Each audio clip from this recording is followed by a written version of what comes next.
You're listening to the Wireheadz podcast. Welcome back to the Wireheadz podcast. It's your boy SPG and Trizale, and we are here once again to discuss the beats, the bars, and the culture that make up this thing called hip-hop music. Yep. And as always, it's always going to be with the opinion of these two Island boys. All right, SPG. Yeah, man. What's up, man? Living. Yeah, and it's a new year. True. Happy New Year. Happy New Year to you guys. Hope the season was good. Yeah, for sure. And all the bits and pieces that go into making you just a little heavier than you were before. Oh, yeah. Man, go up on that, no, for sure. Speak for yourself. Oh, fair enough. Yeah. Some of us need to eat a little bit more. Yeah, some of us need to eat a little bit more. Bonnie Rastaman. Anyhow. Fair. Bonnie Rastaman, thanks. Right. So talk to me, man. What we doing today? Everything. Listen, today is a special one. We're being joined at the podcast studios with an incredible young artist. I am very excited to have him with us today. Yeah, we wanted to speak to this dude for a while. Yeah, no, for sure. Ladies and gentlemen, let's welcome to the pod Kairos. Kairos, welcome to the Wireheadz podcast. Thank you so much for having me. Thank you so much for having me. Big up yourself, bro. Big up yourself. Yeah, great day. Yeah, man. No. Honestly, it's been a minute since we've wanted to speak to Kairos about his music, what he has going on. You know, like you see people on IG and it's just like, yo, this shit looks crazy. But now, you know, and all it takes sometimes maybe is to slide in a DM or two. Yeah, very simple. I'm very guilty of that, right? I know. I can even front. Very simple. A little ease. A little ease. We're going on. So the man was, Yeah, no, for sure. And I was really happy and excited when he actually agreed to meet with us. Of course. Yeah, so Kairos, welcome to the pod, man. Thank you for having me. I'm really excited to get into it today. All right, excellent, man. All right, so let's dive in at the beginning. What's the beginning? The beginning is how you became Legendary Loaf. Because that's what I really want to know. Yeah, talk to us about that's what I really want to know. For real. Honestly, it's kind of silly. And this is the first time I've ever told this story in like a public setting. Like I might have told some friends, but I never told the story properly. We are honored that you are willing to do for sure. this. Yeah, we breaking it. Okay, so Legendary. I was a huge Pokemon fan as a child. Still kind of am, you know. And Legendary Pokemon are the greatest Pokemon in the game. So it's like Legendary. And then when I was like 6 or 7, very silly, but I was just obsessed with bread, like salt bread and that kind of stuff. And, love it. You know, like a child might make a superhero, so I had a superhero called Legendary Breadman. So that was just always in the back of my head for pretty much my whole life. And then when it was time to make like an Instagram, and when I got into rapping a little bit, I was trying to figure out a name. Breadman is kind of lame, but weak guy.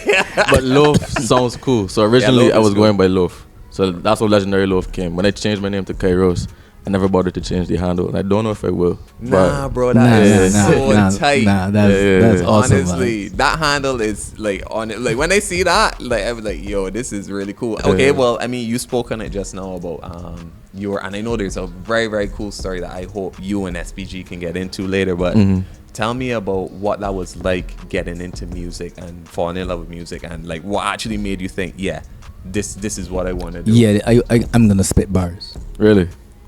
I mean, you want to spit bars. I thought you were going to spit bars too. No, for sure. I don't want to spit bars. I was going to cue up the instrumental. Yeah. We working on a booth. We working on a booth for sure, though. That's for sure. That's not even cap. This year. We working on a booth for sure. No. How you decided I gonna spit bars? Kind of a long story also, but pretty much my whole life I was just very in love with music. My mom and my dad played very different kinds of music. Like my mom would play some gospel, some R&B. My dad would play a lot of hip-hop, a lot of reggae, and then obviously I'm hearing stuff on the radio. They cop over tunes and whatnot, you know. And I just always, my mom would tell me from the time I could verbalize, I would come up with melodies. And like for most of my childhood, she would tell me write down songs, but I never really bothered to. Like, didn't really matter to me that much, you know. But I used to play guitar a little bit and I would perform a bit, but somewhere along there, I started to lose some confidence. I remember I had like a show at 11, and I personally thought it was just really bad. Like I was singing and playing the guitar, I just thought it was really bad. I just kind of stopped singing and stopped creating stuff for a few years. But then at Harrison College in second form, we had a group project where we had to make a music video in French. Oh, in French. Yeah, in French. So I remember I went to the library with one of my boys, and we were just like looking at the French vocab and rhyming it. Right. So then eventually we put together this song, and there's a video on YouTube if you're brave enough to find it. But we are. We want it. We like that but kind of stuff. after that, I just kind of realized, yo, I'm actually pretty good at this one, and two, it was a lot of fun. So I was about 13 the second farm.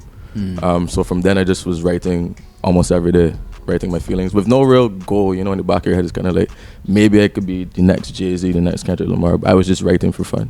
Right. And it's developed into this thing over some time, and it's a huge passion, and I'm so grateful to the genre, to music, So okay, all right. So you said a lot there that I want to kind of unpack. You had a gift, you had a talent, you had a knack for it, right? Yeah. And it's something that you really enjoyed. But that's still a far cry from turning I race RC cars, but I'm not trying to be a professional. Yeah, RC car. yeah, You know what I yeah. mean? Like, how did that? At what point, I should say, did that shift happen? Okay, so as I said, so around 13 is when I started writing seriously. And I was just doing it throughout school. Like, you were freestyle at school, so I kind of became known as one of the guys that just freestyles pretty well, But I think it was fifth form. I was 16 because I used to do a lot. Like, I did pretty well in school. I used to run track, and then obviously there was the music, and I just wanted to keep all of my options open. I didn't know what I wanted to do in my life. I just knew I could be good at a lot of things, and I'm going to keep those options open. But then I remember at 16, I think right after fifth form ended, I took a trip overseas, and I saw the book The Alchemist in the Barnes and Nobles. Never heard of it. The cover just looked interesting, so I read it. And I remember it was talking about like personal legends and knowing what you want for your life from the time you're really small, and it kind of clicked in my brain. Like, I've been in love with music my whole life, and then I decided from then I'm gonna try to take this really seriously. So then that's how I went together, putting together my first EP, Feel No Evil, it dropped in 2018, but I was working on it in 2017, and it was just go from there, Yeah. Putting together an EP, wow. I don't even know, like, people, I think it's lost on a lot of people, and I'm talking to you, but talking to SPG, it's lost how much work goes in to creating a body of work. It's a lot. That's real. I saw something just today about the way in which people don't appreciate how much work goes into art. No, 100%. And it is upsetting to artists because persons then respond in a way that suggests that Yeah. I hope you get into that too. I hope you get into that too, because I am very sensitive. You're sensitive about your shit. Very sensitive. So I hope you get into that. You just draw things. Why is this piece $10,000? Yeah, ain't worth it, or Right. ain't worth the time, ain't worth the hassle. Right. All right, okay. So I go got ahead. my Go for it. Okay. Dip it. All right, you go. All right. You mentioned Jay-Z and Kendrick Lamar. Yeah. It's interesting.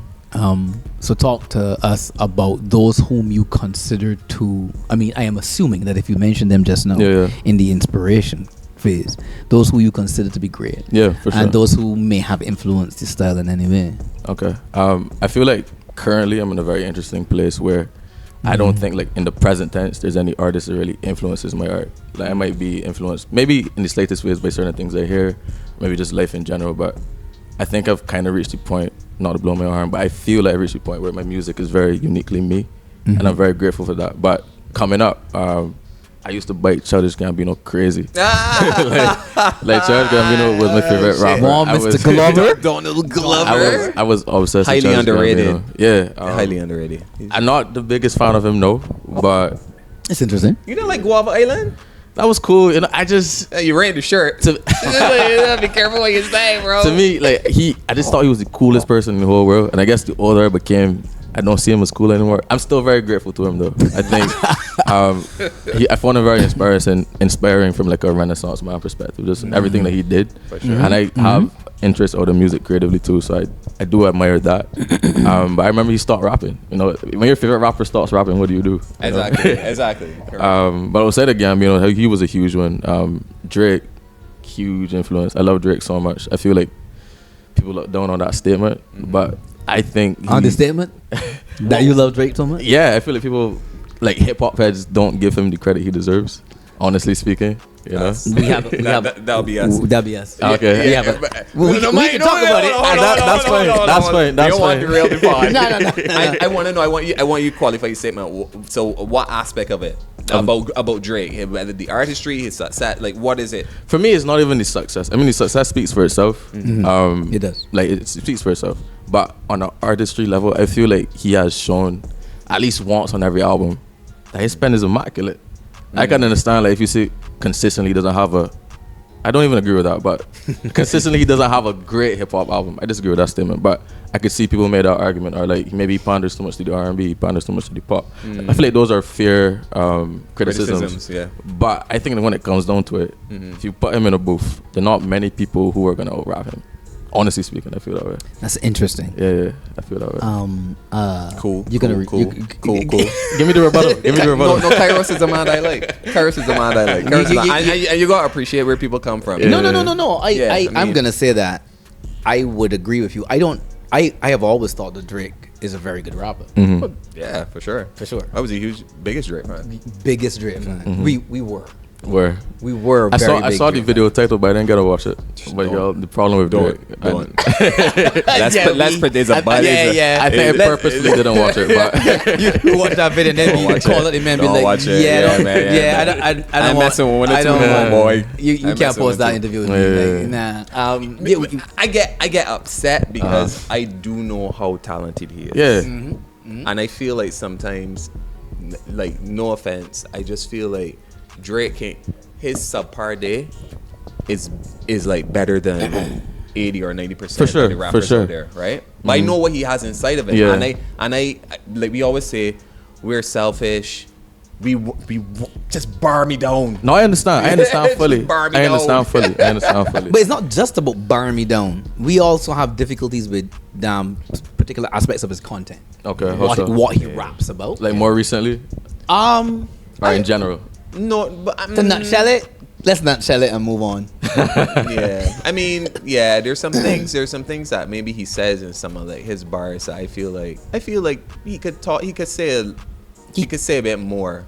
He could say a lot more poignant stuff because it's only so long I can hear about Air Drake and Nah, I think those are all very valid criticisms, honestly speaking. And I I want to hear the pen used and like in different ways because that that makes one sense. of our things. Okay, cat person. You're cool with cats, Yeah, right? cool with cats. Okay, You're cool with 'cause cats, some okay. people freak out. Yeah. This is Patches, right? No, this is Chala. Chala. Yes, because of the black coat. Of course. Of course. Wakanda forever. Right. Wakanda forever. Wow. Seriously? Wow. Right, Okay. anyway, All right, okay. cool. All right. So would you you like? with us? Would you like a mic? Would you like a mic and a headset? Nah. All right. Cool. Before we move off from Drake, though, I think a large part of it also is like the sentimental nature of it because like I was exposed to a lot of rap and hip hop from a pretty young age. My mom doesn't like rap music, but I distinctly remember us listening to Get Rich or Die Trying on the way to school, like many days. Yeah, boy. So to me, that's phenomenal. Like I admire Get 50 Cent Rich. for those reasons. Yeah, You yeah. That's bumped a classic. Get Rich With or your- Die Trying with with your their mom. mother. Yeah, with my mom on the way to primary school, which is Goals. crazy. That's Crazy. goals. Many men. Goals, Which definitely for me. Well done. You hear that little set drumming? I know. But yeah, so I was exposed to rap, but Love. then Drake is actually the reason that I started to explore it. Because I remember I was 11, and my older brother had one of his friends over, and like for days he was telling my brother, listen to headlines. And eventually I was like, well, he won't listen to headlines, but I'll listen to it. So I went and listened to it, and it blew my mind. I never heard anything like it before. I memorized it really quickly to this day. If it comes on, I'm saying the whole thing word for word. And I remember after that I started exploring more artists, so I got into Kendrick. I started taking Kanye a bit more seriously. I just started diving into the Jay-Z's, and I went back in time, like, okay, let me see what Biggie's saying, what Nas is saying, what Snoop Dogg is saying, you know. So that was literally like the entry point. Yeah, it was like my gateway drug, honestly. So Drake will always have a soft spot in my heart. Yeah. Bro, I can't even But fault you yeah, on yeah, that. yeah, I we can't understand, fault you yeah. on that. Yeah. All right, cool. So something that I've always wanted to ask you, like when I see your work, is it just you? Do you have a team? What, like, you see individualizers, I see you putting in the work, like what's behind Kairos the artist? Okay. Like, do I have a team in the sense of like some artists have a manager, creative director, or like no, not at all. seriously? Not at all. But I do work with a lot of talented people. Okay. But it's very much all spearheaded by me. It's all funded by me. It's all like, okay, I just reach out to some. I've become friends with them, but And it is very draining, as you could imagine, because I'm very particular about how things look, about how things are packaged, about how they sound, like the mix and the mastering. Like, I'm a perfectionist to a fault. But I don't do it all on my own. I record myself sometimes, and I write these songs or whatever. But I work with talented producers and engineers and videographers. But there's no like team behind me. It's very much just, this is in my head. I put it down on paper. And how am I going to get it done? Are these producers in Canada and Barbados? And all over the place, honestly. Right. More recently, I've been focusing on working with people that I know on a personal level. When I started, I used to buy a lot of beats online, but I prefer to work with people I know on a personal level. So, like, for instance, on the album, which this is the latest album. Yeah, Take Me Home. Take Me Home. Let me see. One producer's from Barbados. I never met him personally, but we have like an online relationship. Another one went to secondary school with me. A next one I just knew from BIM growing up. Another one is from Belize, and I knew him through one of the Bajan guys. That's sick. Another one is from the Bahamas, but I met him in Canada. Like, so real character. That was intentional too, because like, I mean, we're gonna get into it. We're gonna get into the album, because conceptually I want to understand. But I really wanted to keep it within the family, and even than that, like within the region, you know, because I felt like it needed that. So. That is impressive to me. We when we did our 50 years of hip hop episode, we talked a lot about the way in which, I mean, DJ Kool Herc, who is considered to be the first to be the person who it all came from. Was a Jamaican immigrant to the U.S. And you got like guys like Grandmaster Flash, exactly, Bajan heritage, and exactly. So we, the way in which Caribbean music and artistry in that way influenced this thing that we're doing.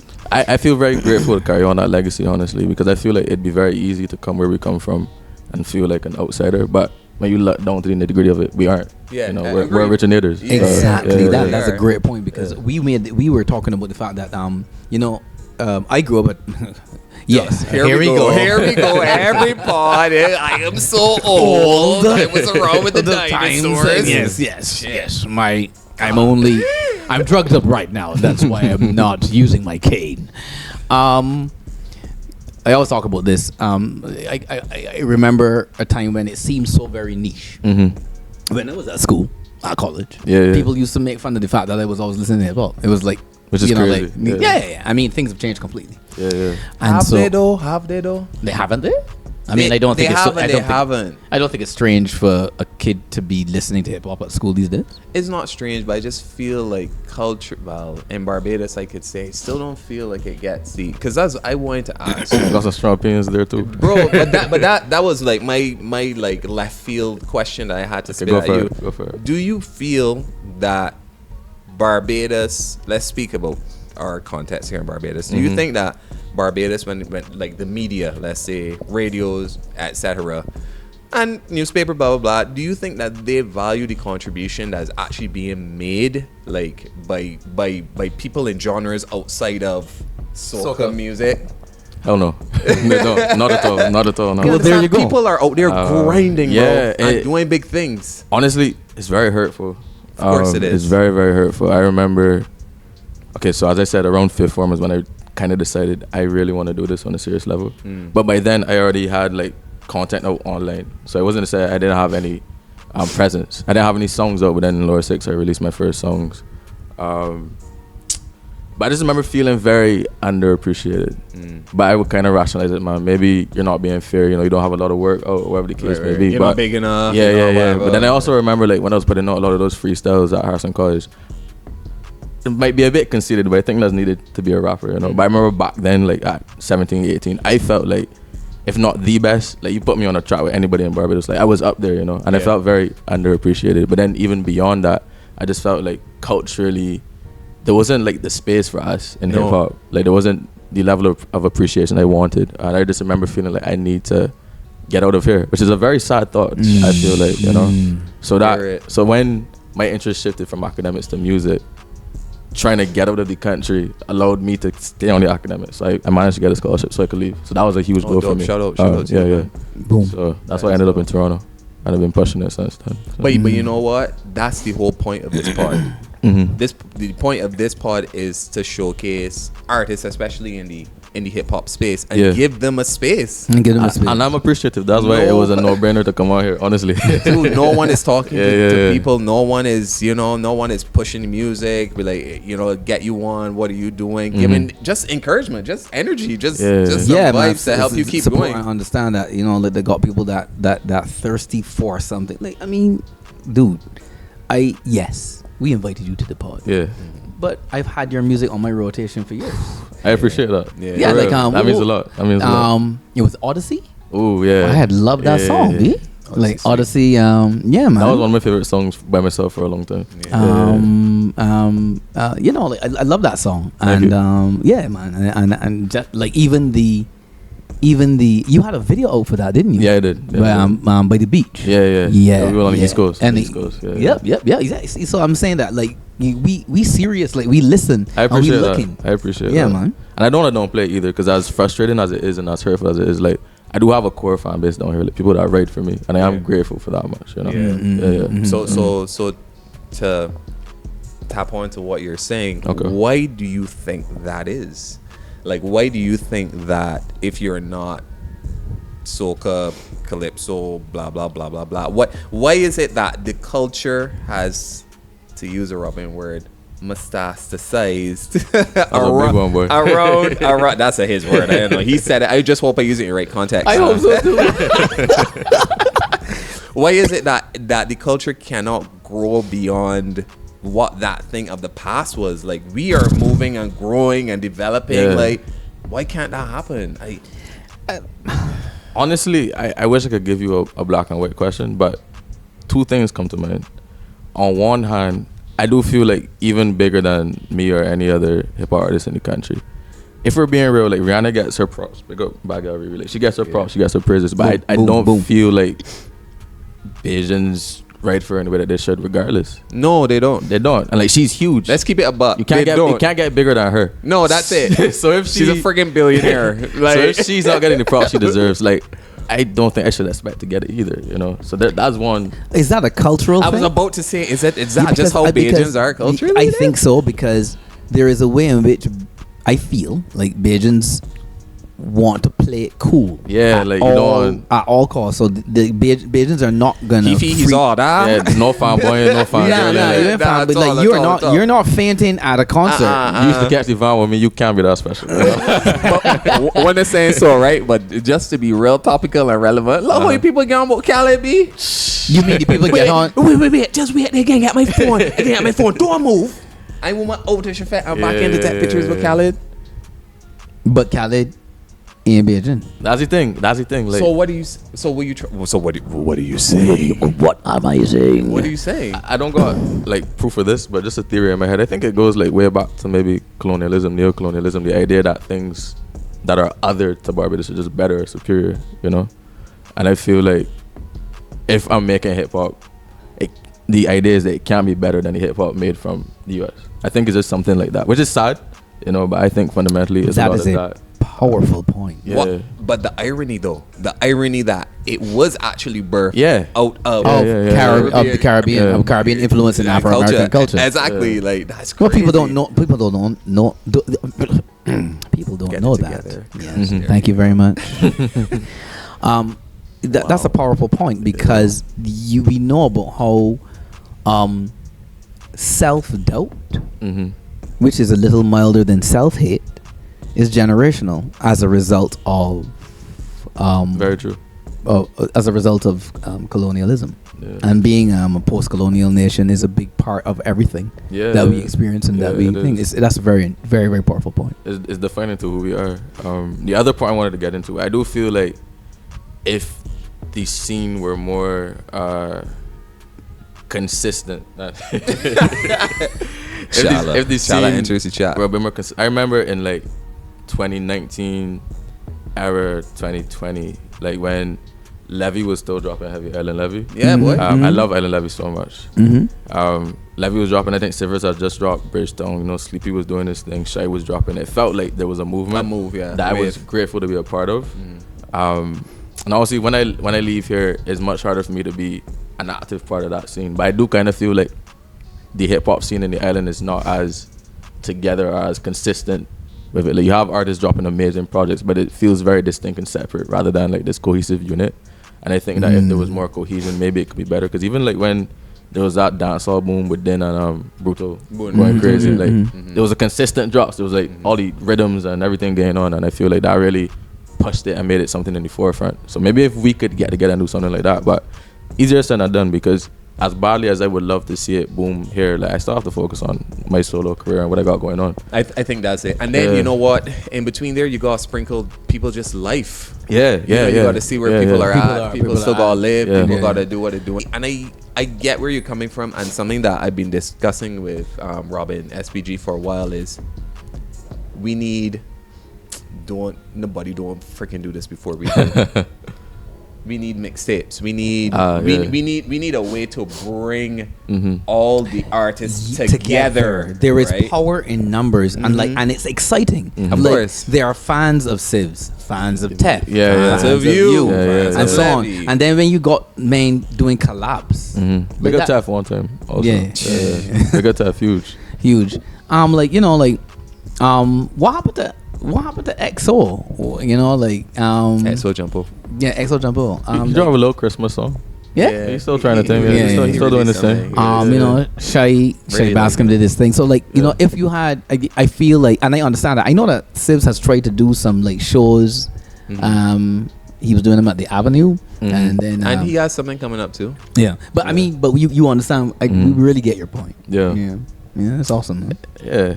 I mean, it is what it is, you know. Yeah, I know. I mean, honestly, I just think that we love it, and we gotta keep going. Yeah, for sure. You understand what I mean? And I think there'll come a point in time where no one's stopping the wave, and it will just go. Like, there's so many people. Like, and I love to see female MCs. We talk about the female MCs. The Pineapple Monets, you know.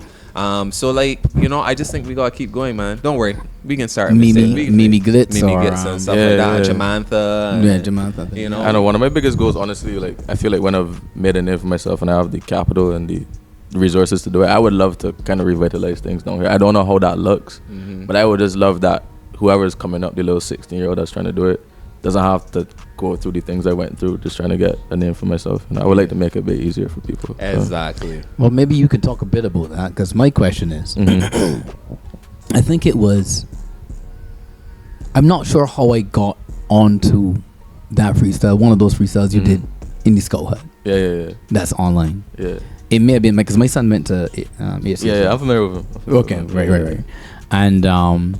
And he was like, yeah. Kairos, like, you see this? And I mean, you know, he's growing up in my household. He listens to hip hop. Yeah. And good hip hop. No Dre. Yeah. No, that's not true. No, shit. Oh shit. Well done, sir. Shit. Well done. Oh shit. You get no views now. Yeah. No views, me. No views. I love Dre. I love Dre. Yeah, I mean, I think it was very funny. Like back in the day, I think I was listening to some Fetty Wap when Fetty was big, and Kairos was like, and his name is Kairos. Anyway, yeah, and my son was like, Dad, like seriously? Like, what is this that you're listening to? So that will show you the kind of hip hop he's listened to over the years, because I mean, I'm playing it. But anyway, so the point is that I saw the freestyle. I was like, well, this cat can spit. Though. Thank you. This cat can spit. Yeah. And then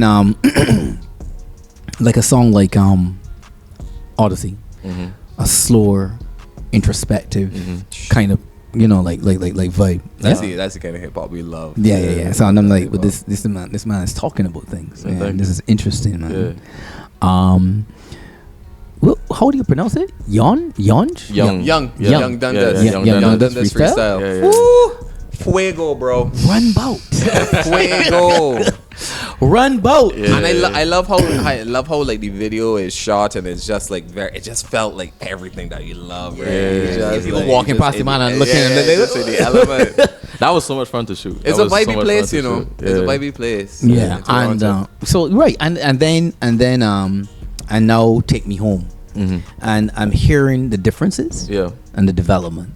So talk to us about that. I mean, that's a lot, maybe, but you know, I've seen the way that you progress. Definitely different conceptually to what we, even like your flows and more Bajan infused and stuff like that. So what made you want to create that type of record? Firstly, I'm real grateful that y'all been watching for a minute. It means a lot, you know.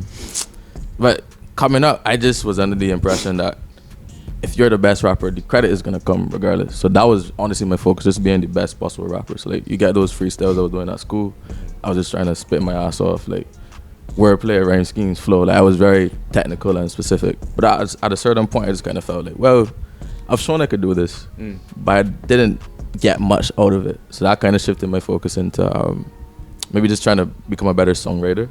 But then even so, I still really love rapping, you know. So that's why you got a Young Dundas freestyle. Like, cause every so often I just want to get into a bike and rap my ass off. Like that's just second nature to me. To this day, actually, like last night I was cooling with one of my boys and he was telling me, boy, I want you back on that bike. Like, he really wants me to get back into doing stuff like that. And eventually I will swing back, circle back. Heads, man. Yeah, I will circle back for sure. So yeah, there was that feeling of wanting to become a better songwriter because I felt like I had shown I was the best rapper and it wasn't enough. So I was like, okay, let me become a more complete product.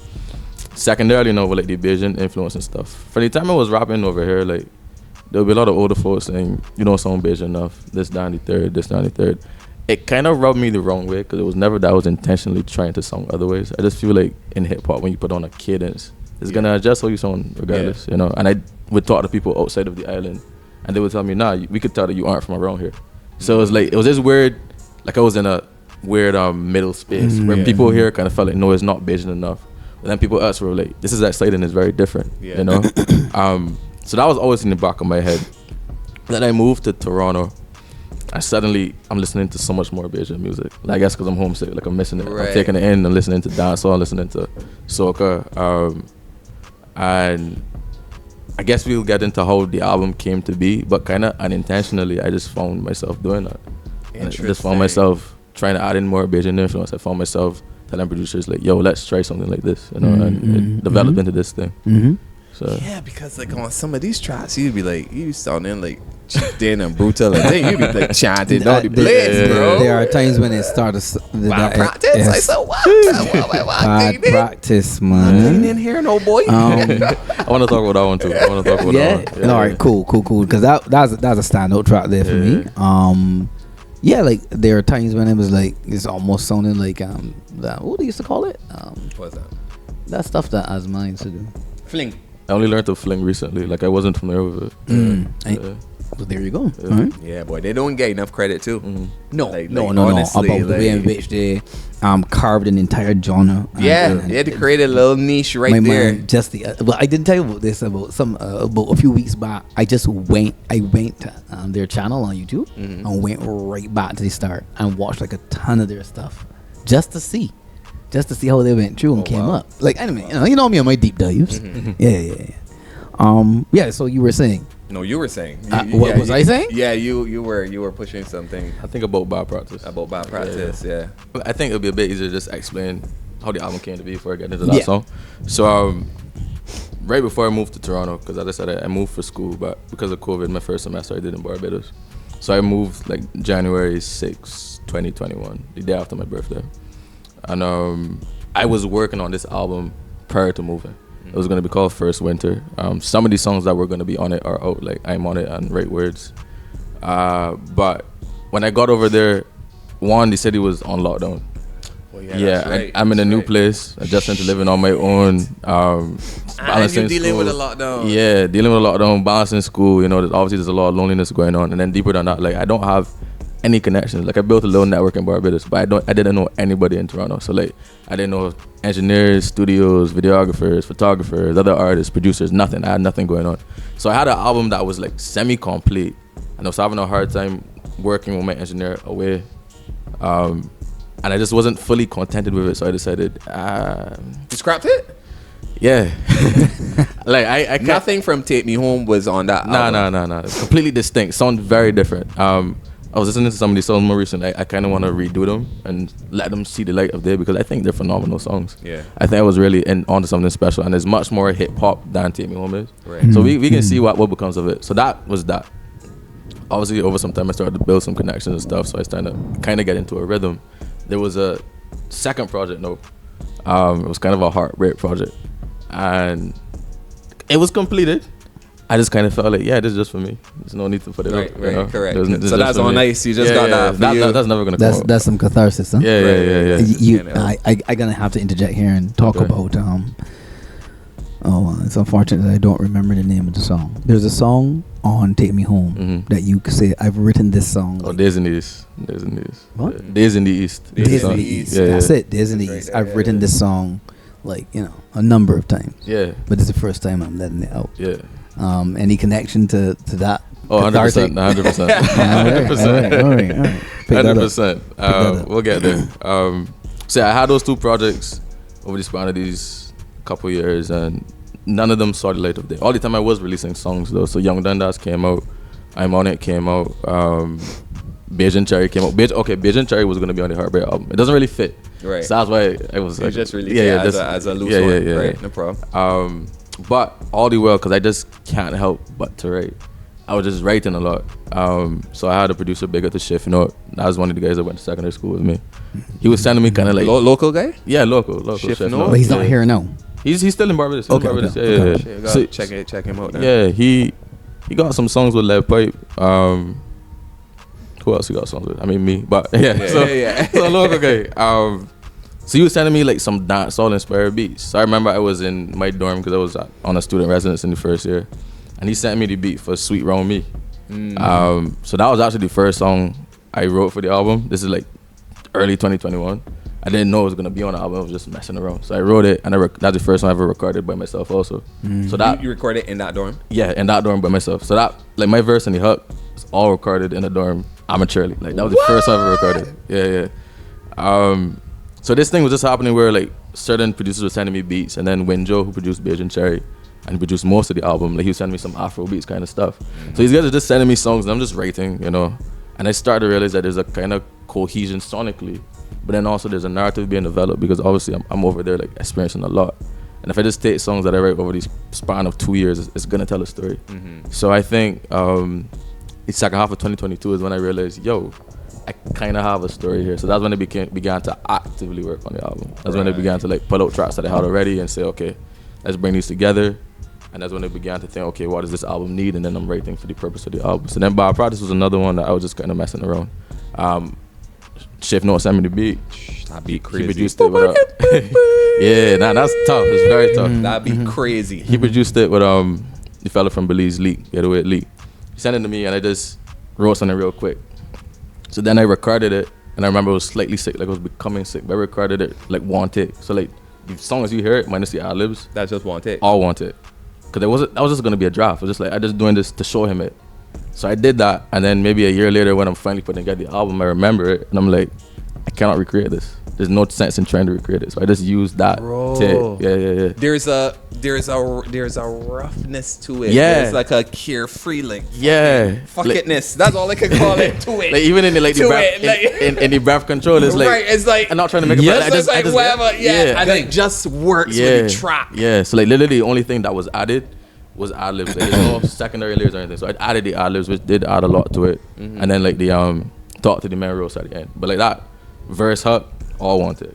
So that's on. Wow. Yeah. That's powerful, because that's a really popular track. Yeah, it's the biggest one on the album so far. Seriously? Yeah. Hey, bigger than Sweet Romy? Yeah. At least it's got the most streams. Yeah. Shit. Yeah. So far we can see how things pan out, but right now is the most. And Bad Practice has a video. Yeah. Right. That's the one that has a video when you put like the block and stuff. Yeah. So okay. I'm glad we're talking about this. You put out the music, and then what about because you say that you're, it's you and working with people, but really it's just you. How then did you take the tracks and then decide that I'm gonna pull this one out and do a video? And was that video shot here? That's local. Yeah. A group of guys, IV Films. I've worked with them a lot. Of all my videos I've done in Barbados, like Bajan Cherry was shot by Lex Tuckett. But outside of that, every video I've done in Barbados was by them, IV Films. Yeah. So I always wanted a video for Bad Practice. Okay, let me give some context. So working on the album up until about August of 2023. So school ends in April, and I have May, June, July, August. So I knew I wanted to come home, so I came home for May, June. And I knew that, yes, I'll get some stuff done while I'm here, but I'll be way more focused in Toronto. So it's like, I told myself I'd come home, maybe work with some of the guys who did end up on the album, try to shoot a couple videos locally, and then for the last 2 months, just be in Toronto grinding, trying to put everything together. So I did want to do a video for Bad Practice, but I didn't think it was going to be so soon because honestly, you need to be on a boat. And I didn't think I was going to have the money to get the boat. I was like, let me hold off on this until a bit later. Right. So I was trying to do a video for Real Set Squeeze, when my guy Squeeze. So then it came out and then Squeeze couldn't do it. We already had the first location secured. So like we redid stuff. So shout out to the team. Like they were amazing. That's Jaden, Kai, Rico, Shay, our laps.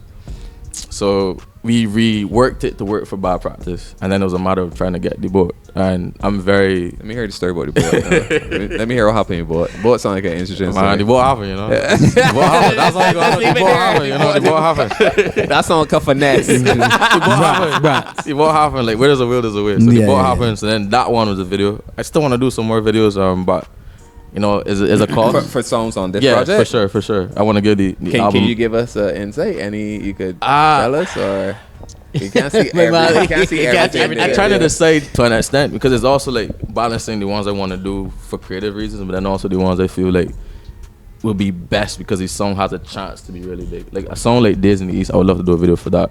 You know, but that's more like love that track. Creative. That's more like to satisfy an internal need. But then a song like This, which is really popular, also I want to do something for that. I would still like to do Real Set Squeeze. If I had the money, I would do a video for every song. Yeah. You know, so we're figuring that out. You're figuring that out. Yeah. So like I Wayne and You for sure too. Wayne and You needs a video. What? Wayne and You. Okay. Wayne and You needs a video. Yeah. I'm really interested in that story. You were talking about how you were writing songs during that period of time, and there came a point where you were like, you know what, this can become a body of work. Yeah.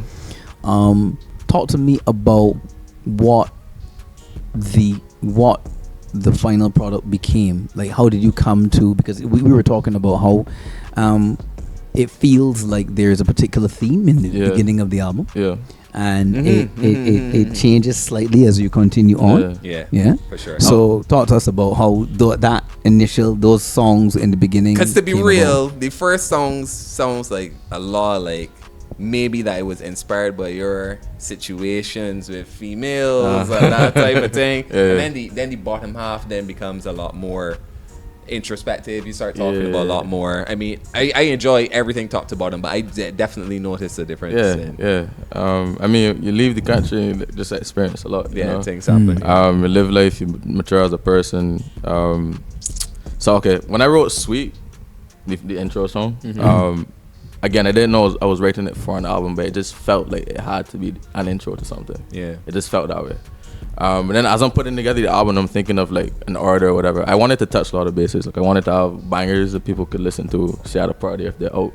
But I also wanted to, cause at my core, like I love introspective rapping. I love like, I'm not gonna say deep, sounds a bit cliche, but just kind of telling people how you feel in a very clever way. Like just being very vulnerable and being very open.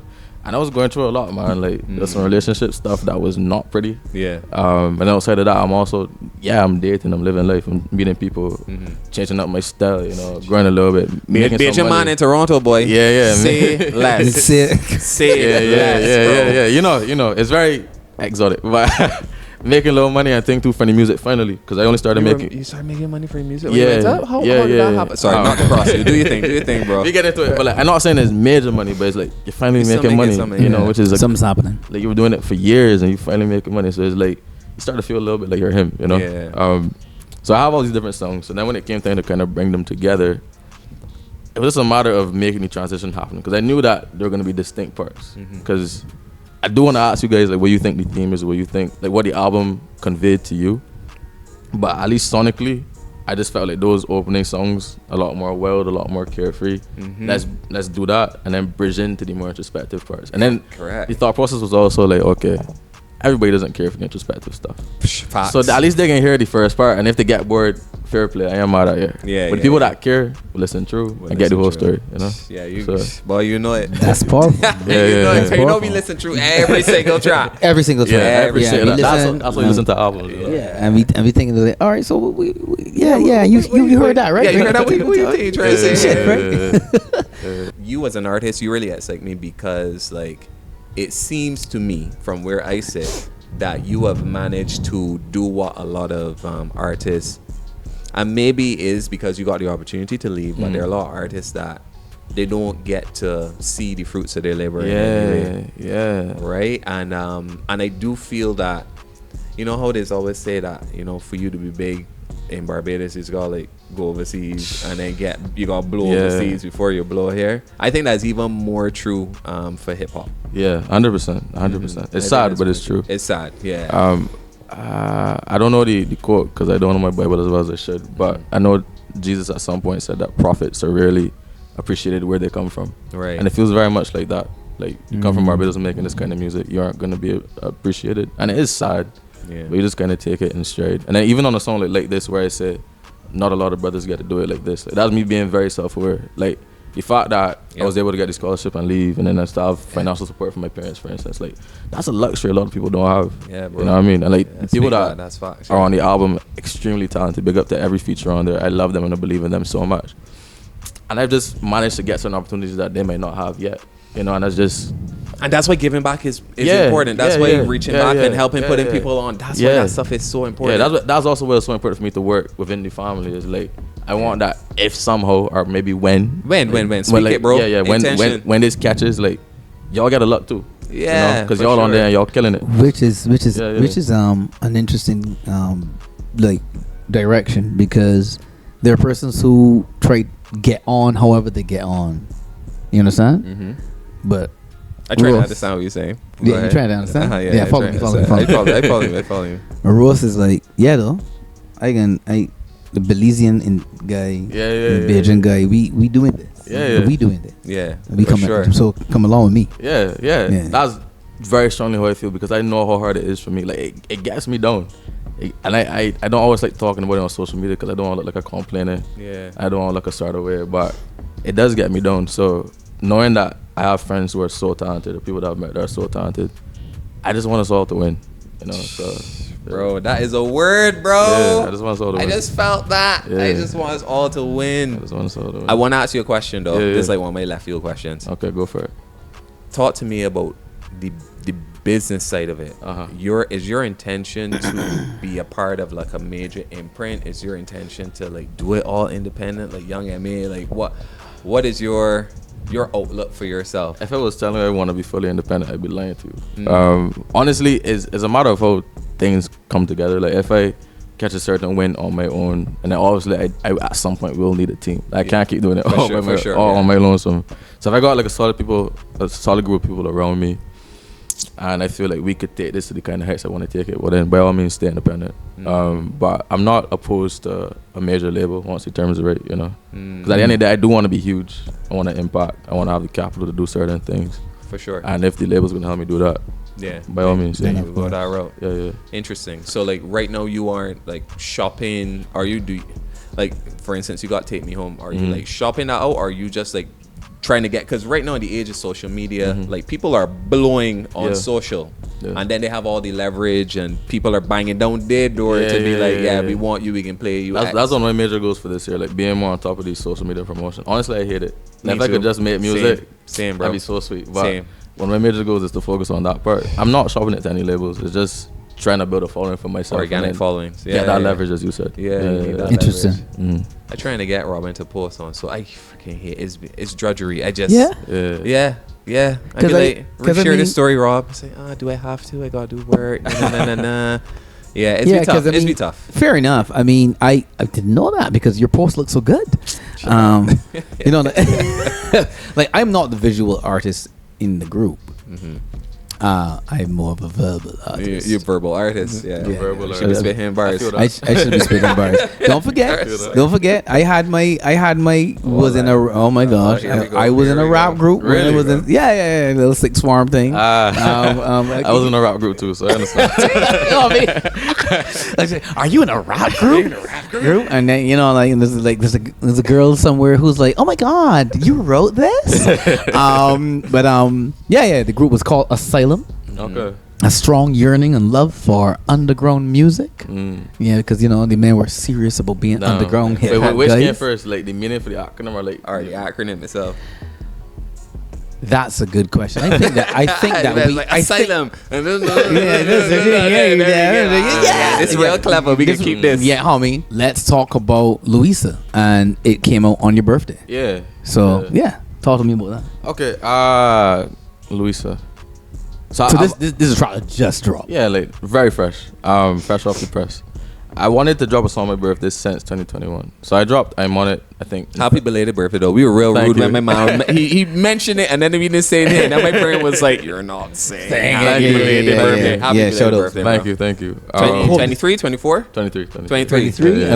I hope the day was good. Yeah, it was a solid day. It was a solid day. I'm grateful. Awesome. I'm grateful. You're Aquarius. Capricorn, right on the end. Okay, cool. I wanted to drop a song on my birthday since 2021. I wanted ended up coming out in February, so that didn't work. And then last year, I don't remember why, it just didn't work out. But this year, I feel very much in the spirit of celebrating myself. You know, like I did the listening party for the album in Toronto. I don't really celebrate anything in my life, but I was like, I'm gonna start celebrating myself and celebrating my work. Yeah. So I just wanted to do that. The song came about kind of organically. I just had something that I felt, and I just wrote it. This is the beat I got online though. I bought it from some guys online and went to the studio. Knocked it out in about an hour and a little bit. Shout out to Derek, that's the engineer I work with in Toronto.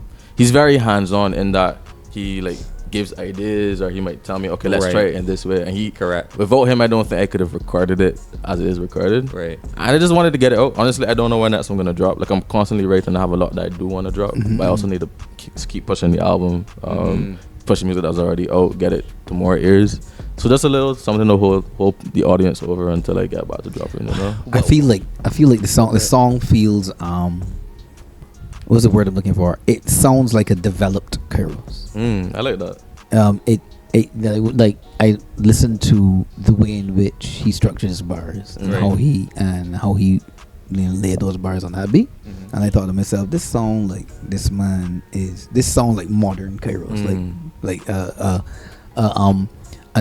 a guy who understands where he was and this where he is now. Thank you. I appreciate that. Yeah. I appreciate that. So tell me something. These like the loose ones that you put out there, that's just your creative expression. That then doesn't fit within any other bigger like. Oh yeah, for sure. Yeah. Because there were a lot of songs that I would have loved to have been on the album, but either I didn't think they fit in any way I wanted it to fit in. Because I don't just want to have a long album for having a long album sake.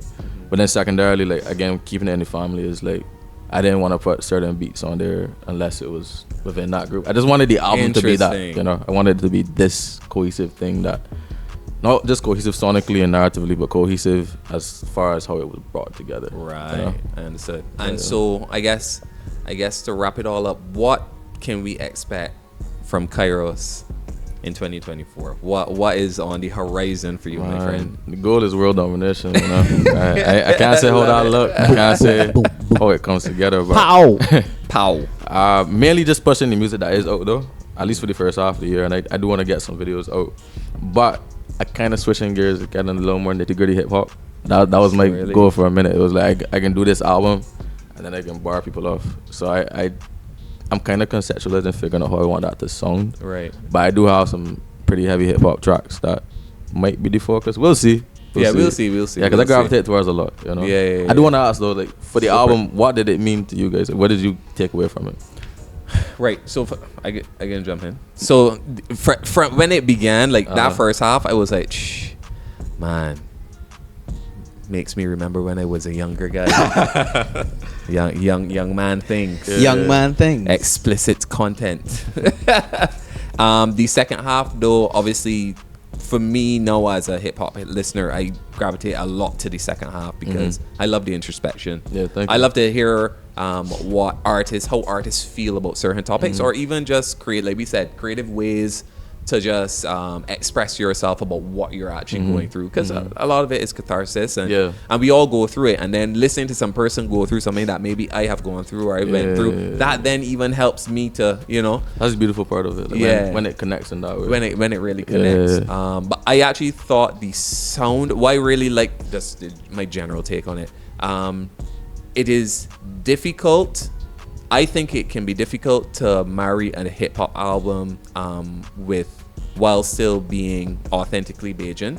There's a way to do it. Like we've seen Tef do it, we've seen Sips do it. Yeah, big up to both of them. Big up to both of them. And now we've seen you do it in a way that even like in the little ab libs, there was a part where you asked the girl, you said, "You drove?" You drove? Yeah. And that was hilarious. I was like, I felt that, right? I felt that, like all of these. That just sounded like a conversation the man was having the other day. And then there was an ad lib in the back when I don't know if it's you that said it. You was like, "Sus crows." Yeah.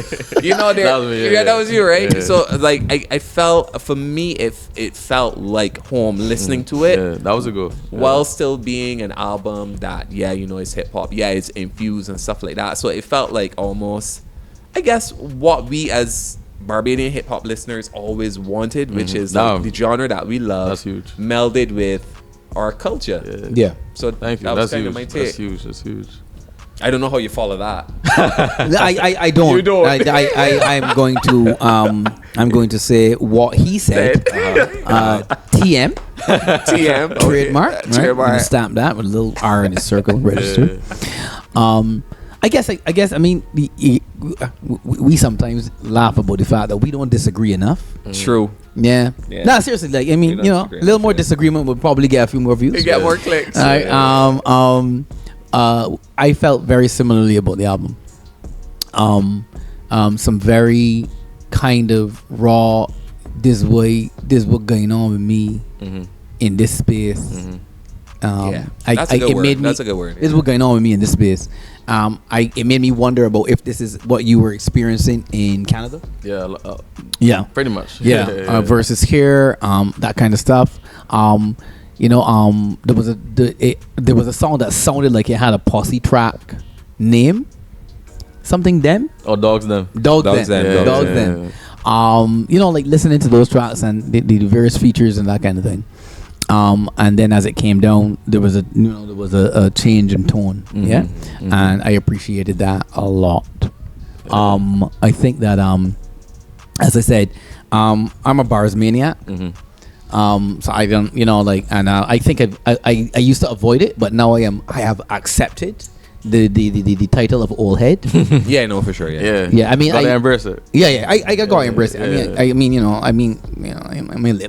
I'm in my late 40s. I've been listening to hip hop forever. But I'm not as belligerent as Joe. Right? Because I have a day job. Yeah, true. That I need to keep. You can't afford to be as belligerent as Joe. I need to keep my day job. So, I guess it's those things really appeal to me, and it was very interesting to me. We had a conversation about it. We were like, you heard the difference. We went back and listened to some of the stuff that you did before, and we were like, ooh, we want to know how he got here, what's going on, right? So it was interesting, and it was and that Bajan flavor infused in that made me think about the way in which that has been impacting where you are. You made comment about that, about the way in which persons are like, this is awesome, where you are, because that's different to what they're hearing. So that's where it would be at. Question: who took the photo? A fella by the name of Mwamba. He goes to my university actually. He's from Kenya. Very, very dope. I love it because obviously it's the positioning of the CN Tower and the Bajan flag. And the Bajan flag. So this body of water, what is this actually? It's a lake. It's a lake. I don't know which. You can't remember the name. Yeah, I don't know which lake. But it's a lake. It's awesome thing, man. Thank you. CN Tower is tall as shit, bro. Yeah. You're gonna see it in real life. It's crazy. Nah, please do. It's crazy. I love I the went city. up last time. Yeah, no, Toronto's up. Awesome. Yeah. Awesome. It has a vibe. That's what I was saying. It definitely has a vibe. And it's like a big melting pot. So it's interesting.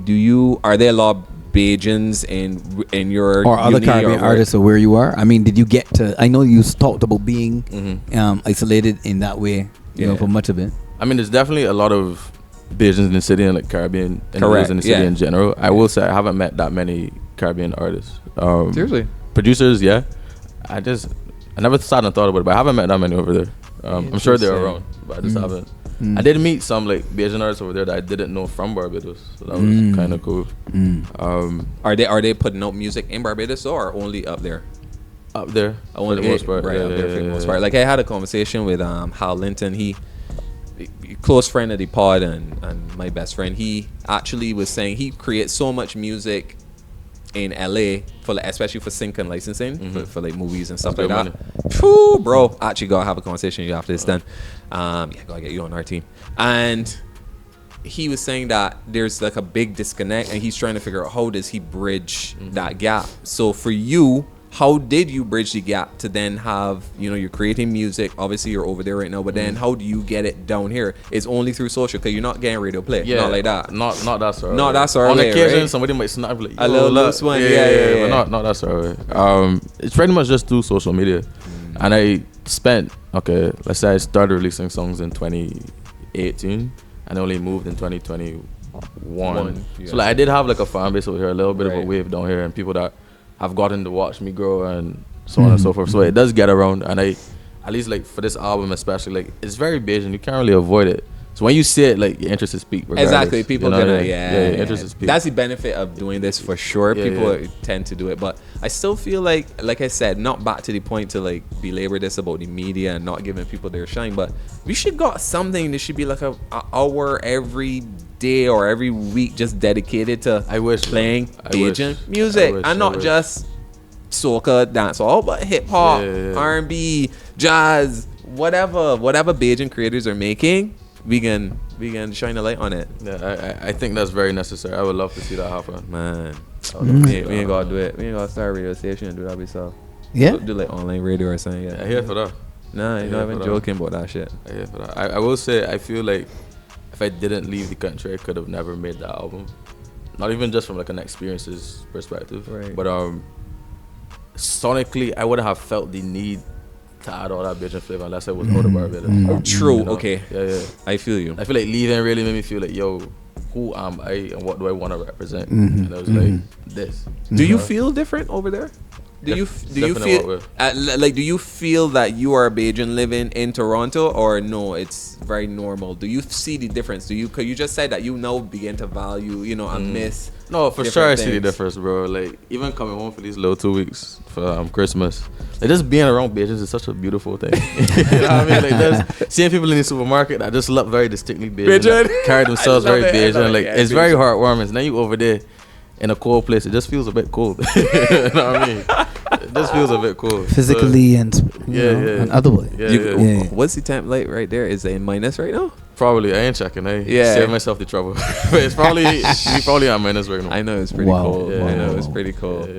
Anyway, all right. So I want to thank you so much, bro. Thank you for having me. I'm very grateful. It's a pleasure to talk with you and an honor. And I don't like be the last time. Every time you come on here, come on, let me talk about. Let me know about what's going on. Let me know, you know, we got a whole Drake podcast. We can do it. We can get into it. We can get into it. We can trade our favorite Drake bars. We here for it, bro.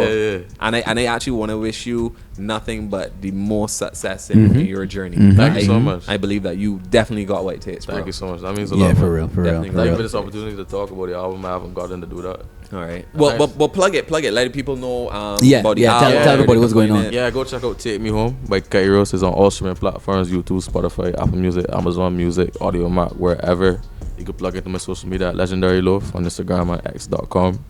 I'm Kairos. Thank you guys for having me. Right. Awesome. Thank you guys for having me.